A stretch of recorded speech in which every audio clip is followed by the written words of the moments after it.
اپنی کٹپتلیوں کے ذریعے مقبوضہ کشمیر کے قدرتی وسائل کو لوٹ رہی ہے۔ یہی آواز ہر ایک کشمیری کی ہے جو ہندوستان کے ناجائز قبضے کی وجہ سے اپنی ہی سرزمین سے حاصل شدہ وسائل سے محروم چلے آ رہے ہیں۔ مقبوضہ کشمیر میں کشمیریوں کو بولنے کی اجازت نہیں ہے۔ اگر وہ بولنے کی کوشش کرتے ہیں تو ان کو اپنی جان کا خطرہ پی ایس اے اور یو اے پی ایس سے ہوتا ہے۔ ایسی ایک بہادر خاتون نے بتایا کہ کس قسم کی زندگی وہ گزارنے پر مجبور ہیں، آپ کو سناتے ہیں ذرا۔ اکس غریبس دہس رپیس 500 600 آج دونی کھانا تیژ مزوری سہ کت ہیکہ پگہ اگر تمس فیس بڑھ سہ کر سہ دپ بہ کھمہ شام گاشس تل بتہ مے چھ پاورے زالن اہن یہ پاور یہ کٕنان اس واپس نہ یہ اس پر ظلم ونکس یہ ٹائمس مجھ ظلم اس نہ نہ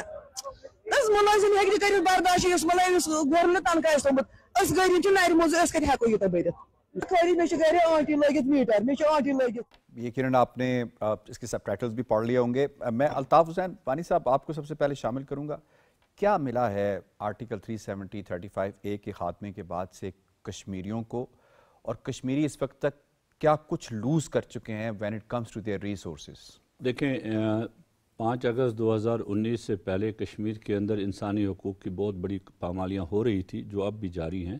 وہ تھی ہندوستان کی فوج کشی، ہندوستان اپنے فوج کے ذریعے اپنے اس سارے سلسلے کے ذریعے جو فوجی دباؤ تھا یا اس نے جو ایسے قوانین نافذ کیے تھے اس کے ذریعے سے کشمیریوں کی نسل کشی کر رہا تھا۔ لیکن 5 اگست 2019 کے بعد ہم نے ایک نیا ٹرینڈ کشمیر کے اندر دیکھا، جو ٹرینڈ جس کے لیے ہندوستان نے ایک کیا۔ پہلے تو آپ نے اپنے انٹرویو میں بتایا کہ کس طرح سے وہ ڈیموگرافک انجینئرنگ کرنا چاہتے ہیں، وہ تو ایک سبجیکٹ ہے، لیکن جس طرح سے کشمیریوں کے نیچرل ریسورسز پر ہاتھ ڈالا ہندوستان نے، ایون جو ریت ہے، ریت نکالنے کے ٹھیکے بھی اب غیر ریاستی لوگوں کو دیے جاتے ہیں۔ دیٹ مینس کہ جو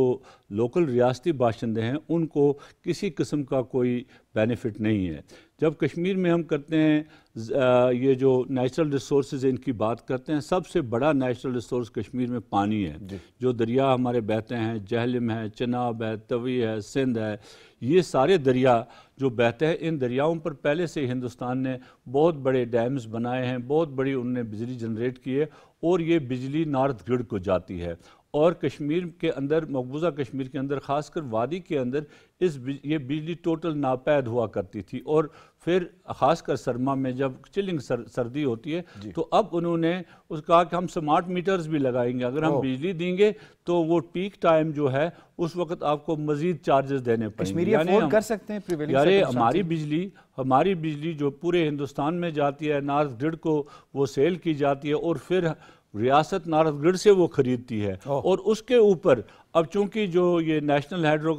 کارپوریشن ہے، اس کو چونکہ مرکزی سرکار ہندوستان کی سرکار کے ہاتھ میں ہے، انہوں نے کہا جو پیک ٹائم ہوگا اس میں مزید بجلی کے چارجز لوگوں کو پڑیں گے۔ تو یہ اس طرح سے بجلی کا ایک حصہ، جب بجلی آپ کے پاس نہیں ہے اس کا مطلب ہے کہ آپ کا تمام جو پہیہ جو ہے وہ رک جاتا ہے، چاہے آپ کی صنعت ہے، چاہے آپ کا گھر کا چولہا ہے، یہ ساری چیزیں رک جاتی ہیں۔ اس کے بعد کشمیر کے اندر جو سب سے بڑی منرلز کی ایک بہت بڑی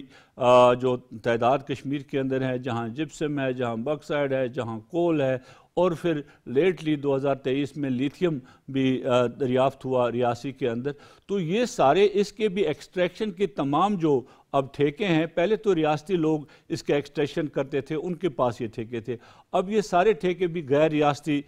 باشندوں کے پاس ہیں اور یہ ریاست سے باہر جاتے ہیں۔ اس کے بعد ٹمبر، ہمارے پاس جو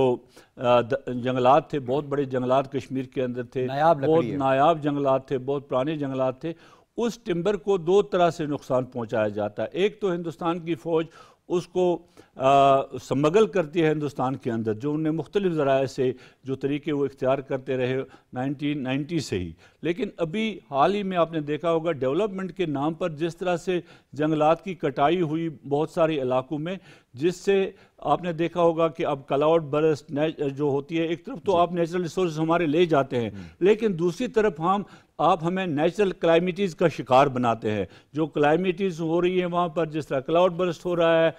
جس طرح سے لینڈ ایروجن وہاں پر ہو رہا ہے، اور لوگوں کی جو کھیت کھلیان ہیں وہ سارے ڈوب گئے، جو سیلاب آتے ہیں، جو ساری چیزیں آتی ہیں۔ اور اس کے بعد دیکھیں کشمیر کے اندر ہمارے پاس ایک بہت بڑا ذریعہ ہماری ایگریکلچر اور ہارٹیکلچر انڈسٹری تھی۔ جس سے لوگ اپنے گزر بسر کرتے ہیں. جیسے آپ انٹرو میں کہتے ہیں کہ پہلے بھی